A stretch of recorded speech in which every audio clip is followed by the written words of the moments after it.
ఎన్నో అందమైన కథలు, అందులో మనసుకు హత్తుకునేవి కొన్ని.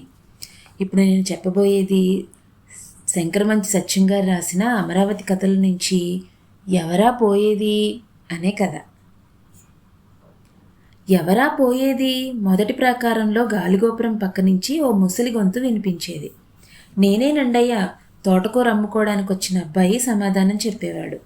ఇటురా నాయనా అని సూర్యస్వాములు వారు పిలిచి బుట్ట దింపుకో అనేవారు.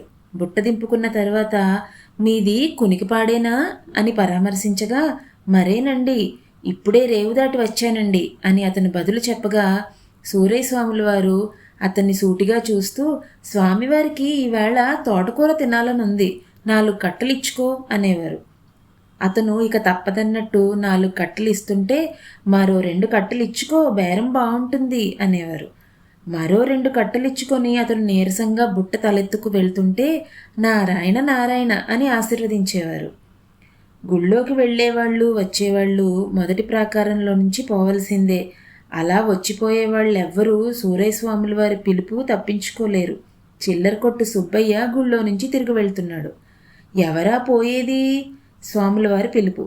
సుబ్బయ్య గుండె గతుక్కుమంది. ఇక తప్పదని వెళ్ళి నమస్కారం చేసి కూర్చున్నాడు.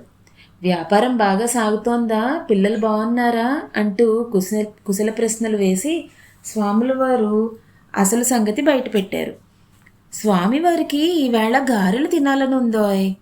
సుబ్బయ్య గుండెల్లో రాయి పడింది. దానికేముందండి అన్నాడు.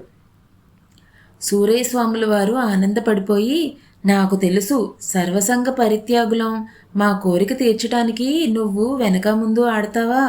ఓ మానడు మినప్పప్పు, వీసెడు నూనె, మిగిలిన సంబరాలు ఇంటికి పంపించు. ఆ అల్లం, పచ్చిమిర్చి, కొత్తిమీర కూడా పంపు. ఆ కాస్త పుణ్యం మళ్ళీ ఇంకొకళ్ళకి ఎందుకు దక్కాలి అన్నారు. సుబ్బయ్య గొంతులో తడారిపోయింది. కూర్చుంటే ఇంకా ఏం మీద పడతాయోనని లేచి నంగిగా అన్నాడు. అయ్యా, తమరు ఒక్కరే కదా, గారెలకి మానెడు పప్పు. సూర్యస్వాముల వారు నవ్వుతూ టక్కున సమాధానం చెప్పాడు. పిచ్చివాడా, అంతా నా ఒక్కడికేనా?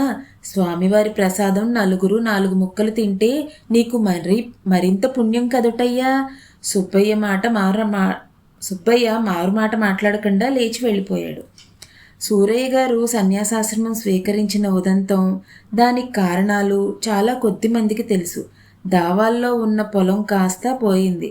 ఎదిగొచ్చిన కొడుకు జులాయిగా తిరగటం తప్ప సంపాదన లేదు. పైగా వాడికి పెళ్లి కూడా చేశాడు. దానికి ఫలితంగా 3 పిల్లలు. ఇంట్లో పక్కవాట అద్దెకిస్తే వచ్చే అద్దె డబ్బు పిల్లల చద్దన్నాలకు సరిపోవటం లేదు.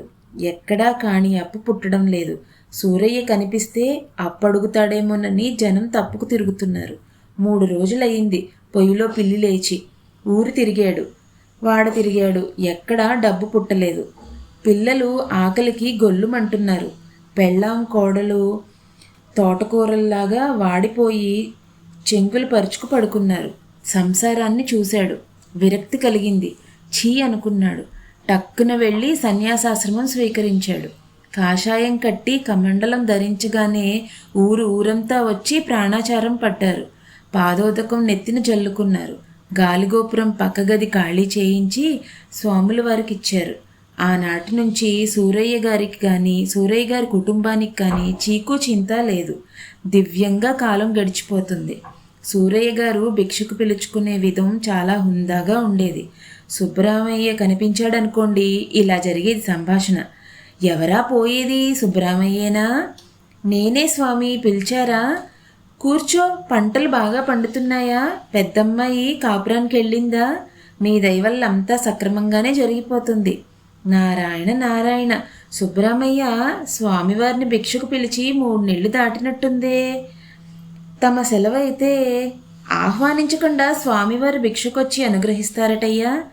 తమరి దయ అయితే ఈరోజే భిక్షకు దయచేయండి. అలా అన్నావు, బాగుంది. పెద్దగా ఏర్పాట్లేమీ చెయ్యకు. 2 కూరలు 2 పచ్చళ్ళు చాలు. నేతి తిరుగుమోతలు మర్చిపోబోకు. గారెలు ఎలాగూ వండిస్తావు. తీపి వంట విషయంలో పాలపూరీలు చేయించు. దంతసిరి తగ్గిపోయింది. అలాగే 12 గంటకల్లా వచ్చేయి. ఆలస్యమైతే ఉండలేను. రాత్రి ఫలహారం సంగతి ఆనక చెప్తా. ఇలాగే నిత్యము తనకి భిక్ష ఏర్పాట్లు చేసుకుంటూ కనిపించిన వాళ్ళందరి చేత ఇంటి ఏర్పాట్లు చేయించేవారు సూరయ్యస్వాముల వారు. ఒకరోజు సీతారామయ్య గారింట్లో భిక్ష కుదిరింది. 12 అయ్యి నెత్తి మాడుతున్న సీతారామయ్య పిలుపుకు రాలేదు. కడుపులో ఆకలి మెలితిరిగిపోతుంది. 1 గంట వేళ సీతారామయ్య వచ్చి చెప్పాడు, స్వామి, మా ఇంట్లో అశుచి వచ్చింది, ఈ వాళ్ళకి భిక్ష కుదరదు అని. స్వాముల వారి నెత్తిన పిడుగు పడ్డట్టయింది. ఆ మించిపోయిన వేళ ఎవరింటికి వెళతాడు? నీరసంగా పావుకొళ్ళు వేసుకుని సరాసరి ఇంటికొచ్చాడు. ఇంట్లో అంతా భోజనాలు చేసి తాంబూలాలు నములుతూ పడుకొని ఉన్నారు. భిక్ష ఎక్కడా కుదరలేదు, ఇంట్లోనే అన్నాడు సూరయ్యస్వాముల వారు. సరి గిన్నెలు కడిగేసుకొని మేం పడుకుంటే ఇప్పుడేం భిక్ష అంది కోడలు. కొడుకు విని కూడా అటు తిరిగి పడుకున్నాడు. భార్య విని విననట్లు పడుకొని పీటమించి తలెత్తలేదు. స్వాముల వారికి కడుపులో మంటలు, గుండెల్లో మంటలు. సిగ్గు విడిచి భార్యతో చెప్పాడు, ఇవాళ భిక్ష దొరకలేదే, ఓ ముద్ద పెట్టవే. భార్య లేచి కూర్చుని అంది, నాకు అసలే నడువు నొప్పి, నేనెక్కడ వంట చేస్తాను? ఏమే, ఓ గ్లాసు మజ్జిగ ఉంటే ఇవ్వు, ఈ పూటకి సరిపెట్టుకుంటారు అని కోడలికి చెప్పింది. సూరయ్య గారి కింద భూమి కదిలిపోయింది.